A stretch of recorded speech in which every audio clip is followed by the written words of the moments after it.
প্রায় ৩০০ বছরের পুরনো ভাগীরথীর পশ্চিম পারে পশ্চিমবঙ্গের নদিয়া জেলার শান্তিপুরের ঠিক অপর পারে পূর্ব বর্ধমানের কানলা শহরে চলে এলাম কানলা রাজবাড়ি দেখতে।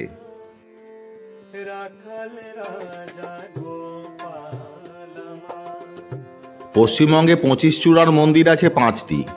কলকাতা থেকে 83 কিলোমিটার দূরে এই স্থানে আসলে আপনারা এই রাজবাড়িতেই দেখতে পাবেন 2টি। আর 1 কিলোমিটার দূরে আছে আরও একটি 25 চূড়ার মন্দির। প্রত্যেকটি মন্দিরই বৈষ্ণব মন্দির। রাজবাড়িতে প্রবেশ করতেই প্রথমে ডান দিকে পুরাতত্ত্ব বিভাগের অফিস, বাঁদিকে একটি কামান, সামনেই দাঁড়িয়ে উড়িষ্যা রীতির একটি মন্দির। কানলায় 1739 খ্রিস্টাব্দ থেকে 1863 খ্রিস্টাব্দের মধ্যে বর্ধমান রাজপরিবার 20টিরও বেশি মন্দির প্রতিষ্ঠা করেছিলেন। তার মধ্যে বেশিরভাগই এই স্থানে। এই মন্দিরটি হল প্রতাপেশ্বর মন্দির। গর্ভগৃহে আছেন মহাদেব। 1849 খ্রিস্টাব্দে রাজা প্রতাপচাঁদের জ্যেষ্ঠা মহিষী প্যারীকুমারী দেবী স্বামীর অন্তর্ধানে শোকাহত হয়ে তার স্মৃতির উদ্দেশ্যে উড়িষ্যা রীতির এই মন্দিরটি নির্মাণ করেন। মন্দিরের সমান্তরাল খাঁজকাটা গম্বুজাকৃতি শিখর ও নিচের দেওয়ালের চারপাশে প্রতিটি স্থানে ছোট ছোট অসংখ্য টেরাকোটা ফলক সমৃদ্ধ এই মন্দির শিল্পীর এক অপূর্ব সৃষ্টি। এই মন্দিরের যিনি রূপকার তিনি হলেন বাঁকুড়া জেলার সোনামুখীর রামহরি মিস্ত্রি, যিনি সোনামুখীর প্রসিদ্ধ শ্রীধরজির 25 চূড়া মন্দিরটিও নির্মাণ করেছিলেন। উঁচু ভিত্তিবেদির ওপর স্থাপিত পূর্বমুখী এই মন্দিরের চারদিকে 4টি দরজা, তার মধ্যে 3টি ভরাট দরজা। আয়তন 15 ফুট বাই 15 ফুট, উচ্চতা 45 ফুট। মন্দিরের চারদিকে খুব ছোট পরিসরের বারান্দা। গর্ভগৃহে কোষ্ঠী পাথরের শিবলিঙ্গ নিত্য পূজিত হয়। উচ্চতা প্রায় 4 ফুট 6 ইঞ্চি। এটা রাসমঞ্চ। শোনা যায় একসময় রাজবাড়ির সদস্যদের উপস্থিতিতে দোলযাত্রার সময় 7 দিন এই মঞ্চে রাধাকৃষ্ণের মূর্তি থাকত।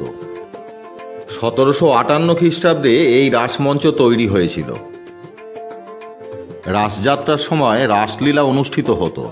কোনো সুড়ঙ্গ পথ নাকি এই রাসমঞ্চের নিচে আছে। ভেতরে অষ্টকোণাকৃতি ক্ষেত্রে 8টি খোলা দরজা, বাইরের দিকে অষ্টকোণাকৃতি বেষ্টনী, যার খোলা দরজা 24টি, অর্থাৎ 8 কোণা ক্ষেত্রের মধ্যে আরেকটি 8 কোণা ক্ষেত্র। এই যে ছোট ছোট শিব মন্দির দেখছেন, এটি পঞ্চরত্ন শিব মন্দির। বিভিন্ন মাপের এবং একই সারিতে অবস্থিত 5টি শিব মন্দির। সবগুলি সামান্য উঁচু ভিত্তিবেদির ওপর প্রতিষ্ঠিত 8চালা মন্দির। একটি পূর্বমুখী ও 4টি পশ্চিমমুখী। মন্দিরগুলি সম্ভবত 19বিংশ শতকে নির্মিত। জানা যায় কুমার মিত্র সেন ছিলেন রাজা চিত্রসেনের পিতৃব্য। তার পত্নী ত্রিলোকচন্দ্রের জননী বৈদ্যনাথকে আরাধনা করেই ত্রিলোকচন্দ্রকে পান। ত্রিলোকচন্দ্র যখন রাজা হন, মায়ের মানসিক শান্তির জন্য এই বিজয় বৈদ্যনাথ মন্দিরটি নির্মাণ করেন। কীর্তিচাঁদের পুত্র চিত্রসেন 1744 খ্রিস্টাব্দে মারা গেলে নিঃসন্তান চিত্রসেন তার কাকা মিত্রসেন ও লক্ষ্মীদেবীর পুত্র ত্রিলোকচন্দ্রকে পূর্বেই উত্তরাধিকারী করে যান। অপূর্ব এই মন্দিরের গঠনশৈলী। মন্দিরটি পূর্বমুখী ও 8 চালা বিশিষ্ট। আয়তন 19 ফুট বাই 20 ফুট, উচ্চতা 30 ফুট। বর্ধমান রাজপরিবার মূলত বৈষ্ণব ভাবধারায় প্রভাবিত ছিলেন। এই মন্দিরগুলি তৈরির জন্য 1831 সালে বর্ধমান থেকে কানলা পর্যন্ত প্রায় 60 কিলোমিটার রাজপথ তৈরি করেছিলেন রাজা তেজ বাহাদুর। রাজপথের ধারে প্রতি 8 মাইল অন্তর জলাশয়, বাংলো, আস্তাবল নির্মিত হয় ধীরে ধীরে। কানলার অতীত ইতিহাসে বিভিন্ন ধর্মের প্রভাব দেখা যায়। অনেকের মতে যে দেবীকে কেন্দ্র করে কানলার নামকরণ হয়েছিল তিনি ছিলেন জৈন দেবী। একই সঙ্গে লক্ষ্য করা যায় হিন্দু, মুসলিম, বৌদ্ধ ও খ্রিস্টান ধর্মের প্রভাব। অতীতে একসময় কানলা হয়ে ওঠে পশ্চিমবঙ্গের বিখ্যাত নদীবন্দর। বাণিজ্য সূত্রে তখন বর্ধমান রাজাদের যাতায়াত কানলায় বাড়তে থাকে। এছাড়াও বর্গী হাঙ্গামার আশঙ্কায় তাদের গঙ্গাবাসের ঠিকানা দাইহাটকে পরিবর্তন করে কানলাকে বেছে নিলে কানলার প্রসিদ্ধি শুরু হয়ে যায়। তৎকালীন সময় জমিদার বা বিত্তবান ব্যক্তিরা নিজের বাসস্থানের কাছাকাছি গঙ্গা না থাকলে গঙ্গা তীরবর্তী একটি সুবিধাজনক স্থানে আবাস তৈরি করতেন। এরই নাম ছিল গঙ্গাবাস। এটি কৃষ্ণচন্দ্র মন্দির। 1751 খ্রিস্টাব্দে বর্ধমানে রাজা তিলকচাঁদের মাতা লক্ষ্মীকুমারী দেবী এই মন্দির প্রতিষ্ঠা করেন। উঁচু ভিত্তিবেদির ওপর স্থাপিত দক্ষিণমুখী 3 তলা বিশিষ্ট মন্দিরটি পশ্চিমবঙ্গের 5টি 25 চূড়া মন্দিরের আর একটি মন্দির। মন্দিরের গর্ভগৃহে প্রধান সিংহাসনে রয়েছেন কৃষ্ণচন্দ্র ও রাধার বিগ্রহ। উচ্চতা যথাক্রমে 2 ফুট 6 ইঞ্চি ও 2 ফুট। সঙ্গে রয়েছেন 4 সখী। মূর্তিগুলি সবই দারু মূর্তি। 65 ফুট উচ্চতার এই মন্দিরের প্রথম তলের ছাদ ধনুরাকৃতি হয়ে যে কোণের সৃষ্টি করেছে তার 4টি কোণে পর্দার মতো খানিকটা উঁচু করে দেওয়াল তোলা। সেই দেওয়ালে আছে চুনসুরকির বড় আকৃতির হাতি ও সিংহের মূর্তি। তার একটু ওপরেই আছে 3টি করে 4টি কোণে 12টি চূড়া। তার উপরে দ্বিতীয় তলে আছে 8টি চূড়া। তৃতীয় তলে আছে 4টি ছোট ও একটি বড় অর্থাৎ মূল চূড়া। গর্ভগৃহের সামনে ত্রিখিলান দালান। গর্ভগৃহে মূল দ্বার একটি। উত্তর দিকের ভিতরে রয়েছে সিঁড়ি। ওই সিঁড়ি উঠে গেছে 3য় তল পর্যন্ত। পরিবেশটা দেখলে মনে হবে মন্দিরটি প্রাচীর দিয়ে ঘেরা একটি স্বয়ং সম্পূর্ণ ঠাকুরবাড়ি। এটি বদ্রীনারায়ণ মন্দিরের গর্ভগৃহ।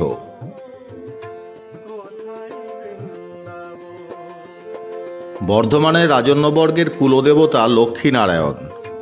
রাধাবল্লভী সম্প্রদায়ের শ্যামসুন্দর গোস্বামী রাজা জগৎরাম ও তার রানীকে বৈষ্ণব ধর্মে দীক্ষা দেন। শ্যামসুন্দর গোস্বামীর পুত্র ভক্তলাল গোস্বামীর কাছে মহারাজা কীর্তিচন্দ্র ও রাজা চিত্রসেন বৈষ্ণব ধর্মে দীক্ষিত হন। এটি রামসীতা মন্দিরের গর্ভগৃহ। কানলা শহরের সংস্কৃত সাহিত্যের পণ্ডিত তারানাথ তর্ক বাচস্পতি মহাশয়কে কলকাতার সংস্কৃত কলেজে নিয়োগের জন্য কানলায় আসেন ঈশ্বরচন্দ্র বিদ্যাসাগর। শাক্ত কবি কমলাকান্তের জন্ম কানলার বিদ্যাবাগীশ পাড়ায়। শাক্ত সাধক ভবা পাগলার বাড়ি ও আশ্রম এই কানলাতেই। কানলা রাজবাড়ির সবচেয়ে পুরনো মন্দির এই লালজি মন্দির। প্রবেশপথেই প্রথমে পড়বে নহবতখানা, তারপর সামনাসামনি পড়বে অপূর্ব নাট মন্দির ও 25 চূড়ার লালজি মন্দির।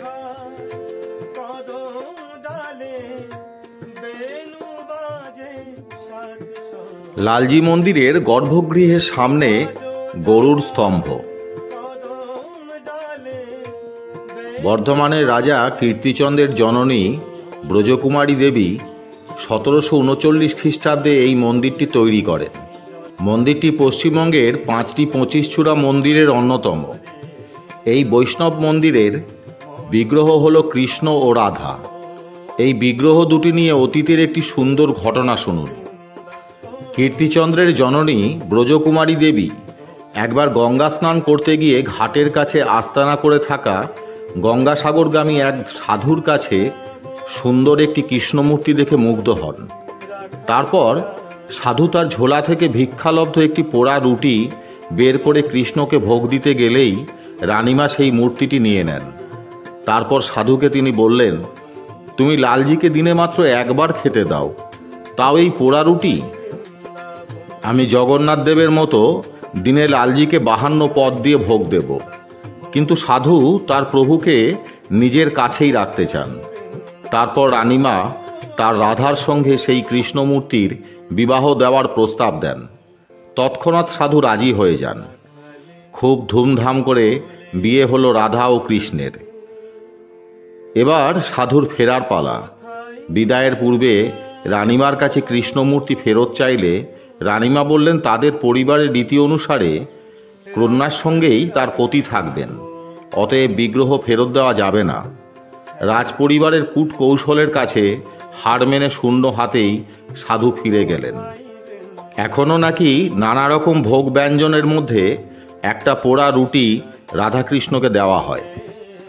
কানলার খ্যাতি ছড়িয়ে পড়ে মূলত চৈতন্য মহাপ্রভুর হাত ধরেই।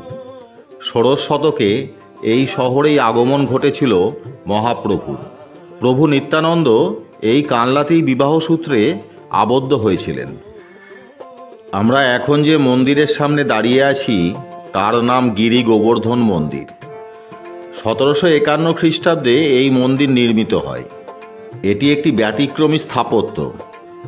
ভগবান শ্রীকৃষ্ণের গিরি গোবর্ধন পর্বত ধারণের প্রতীকস্বরূপ এই মন্দিরের ছাদ।